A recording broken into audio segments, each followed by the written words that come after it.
आज हम आपको बात करेंगे प्रॉब्लम इन वेंचर कैपिटल और डिफ़िकल्टी इन इंडिया। तो कुल मिलाकर देखा जाए तो हम बात करते हैं limitation in venture capital. Venture capital के मार्ग में क्या क्या कठिनाइयाँ हैं, क्या सीमाएं हैं। हाँ, तो हम इसको हम भारत के संदर्भ में देखते हैं। टॉपिक हमारा आज का होगा डिफ़िकल्टी इन इंडिया, हाँ, and about the venture capital. ठीक है, तो ध्यान से समझिएगा कि कौन कौन सी प्रॉब्लम आती है। कोई अगर वेंचर कैपिटलिस्ट है तो उसके सामने क्या क्या दिक्कतें आती हैं।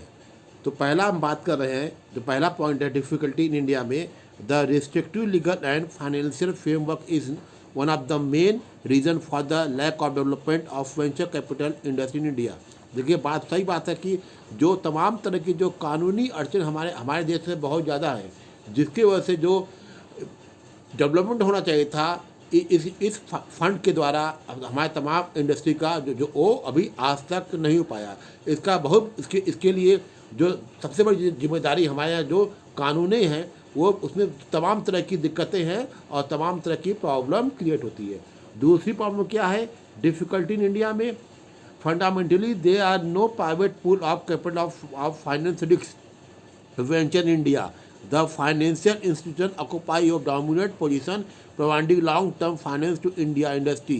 ठीक है, तो सही बात करें कि हमारे यहाँ कोई प्राइवेट पूल नहीं है जिससे कि हम वेंचर कैपिटलिस्ट को फाइनेंस कर सके। कैसे फाइनेंस किया जाए इसके बारे में अभी बहुत ज़्यादा जो है हम आगे नहीं बढ़ सके हैं। ठीक है, फिर नेक्स्ट हम बात करते हैं प्रॉब्लम की।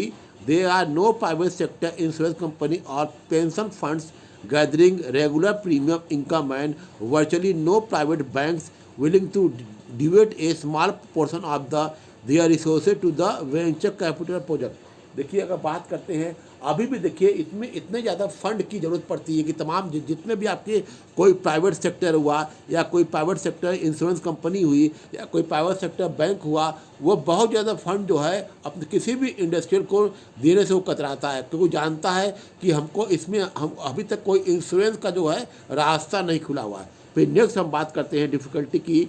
Small company have no access to share capital और long term debenture capital. The absence of a proper system of the financing such company has been a major gap in the Indian capital market. देखिए, सही बात करें, जहाँ तक हम बात करते हैं इंडियन कैपिटल मार्केट की, तो जो खासकर जो स्मॉल कंपनी है और उसमें भी जो प्राइवेट कंपनियां हैं, और आप जानती हैं कि अपने देश में जो प्राइवेट जो कंपनियों का परसेंटेज है वो आपका लगभग मोर देन 90% है।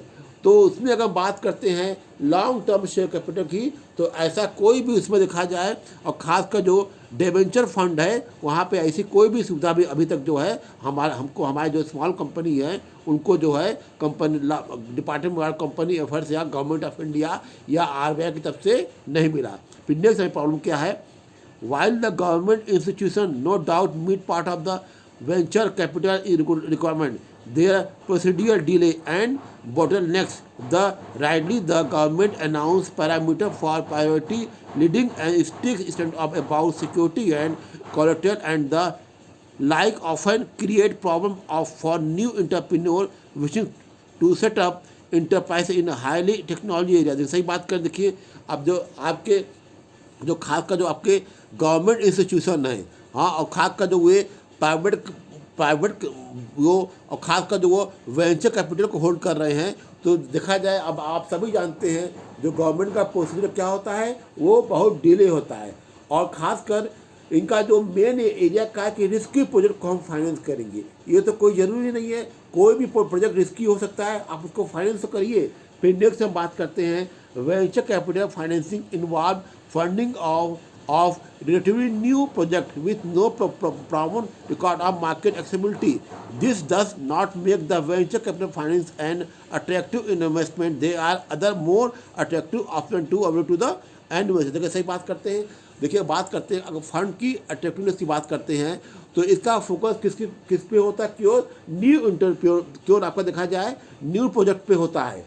तमाम ऐसे भी प्रोजेक्ट हैं जो पुराने होते हुए भी ये अट्रैक्ट कर सकते हैं, लेकिन उनको फाइनेंस नहीं देने की वजह से वो बहुत पिछड़ जाते हैं। और ये देखा जाता है कोई कितनों भी अगर मान लीजिए कोई प्रोडक्ट कितनों भी अट्रैक्टिव हो, लेकिन वो कोई गारंटी नहीं है वो आपको सक्सेस दे सकते हैं। फिर नेक्स्ट बात करते हैं the venture capitalist have not been given tax incentive compensate with the risk and the carry. This has also been responsible for the slow growth for venture capital. सही बात करें, देखिए वेंचर कैपिटल इंडस्ट्री का जो slow growth का बहुत बड़ा कारण क्या है कि जितने भी हमारे देश में वेंचर कैपिटलिस्ट हैं उनको टैक्स बेनिफिट का कोई भी जो है उनको चांस अभी तक आज तक नहीं मिला है। आप सभी जानते हैं कि वेंचर इस फंड में समझ जाइए बहुत ये ऐसा एक फंड होता है जिसमें ह्यूज फंड की आवश्यकता होती है, यानी कि कितनी रकम कितना पैसा इसमें लगेगा किसी भी प्रोजेक्ट में कहा नहीं सकता। लेकिन अब सही बात है, लेकिन जितने भी जो आप बड़े बड़े इंडस्ट्रिस्ट हैं जो इस प्रोजेक्ट में इन्वॉल्व हैं उनको गवर्नमेंट ऑफ इंडिया की तरफ से या आपका या फाइनेंस मिनिस्ट्री की तरफ से कोई भी टैक्स इंसेंटिव नहीं दिया गया है। इसीलिए जो है, लेकिन अब धीरे धीरे जो है देखा जाए इसमें काफ़ी प्रयास किया जा रहा है। कुल मिलाकर देखा जाए ये डिफ़िकल्टी सी देखिए, जहाँ पे डिफ़िकल्टी है तो उसका लास्ट में हम क्या करते हैं एक निष्कर्ष दे सकते हैं। तो निष्कर्ष के रूप में हम ये कर सकते हैं तमाम जो डिफ़िकल्टी आपने देखा उसके बावजूद क्या है कि आज ऐसी बात करते हैं ये 2020 है और जो है देखा और खास कर जो 2020 बीतने जा रहा है, अब 2021 आने वाला है। तो इधर जो आप देखा जाए लगभग 5 ईयर से देखा जाए गवर्नमेंट ऑफ इंडिया ने वेंचर कैपिटलिस्ट की तरफ काफ़ी ध्यान दिया है और इस समय जितने भी जो हाईली टेक्नोलॉजी के प्रोजेक्ट हैं आप जान रही हैं, आपका स्पेस हुआ, आपका बुलेट ट्रेन हुआ जिसमें हम बहुत ज़्यादा फोकस कर रहे हैं और आने वाले वक्त हम जो हमारा फोकस रहेगा सिर्फ इसी रिस्की प्रोजेक्ट पर रहेगा ताकि देश का जो डेवलपमेंट हो वह बहुत तेज़ी से बढ़ सके। ओके, हम इस लेक्चर को क्लोज कर रहे हैं। अगर आपको कोई भी दिक्कत आता है तो हमको आप मैसेज करिएगा। Thank you.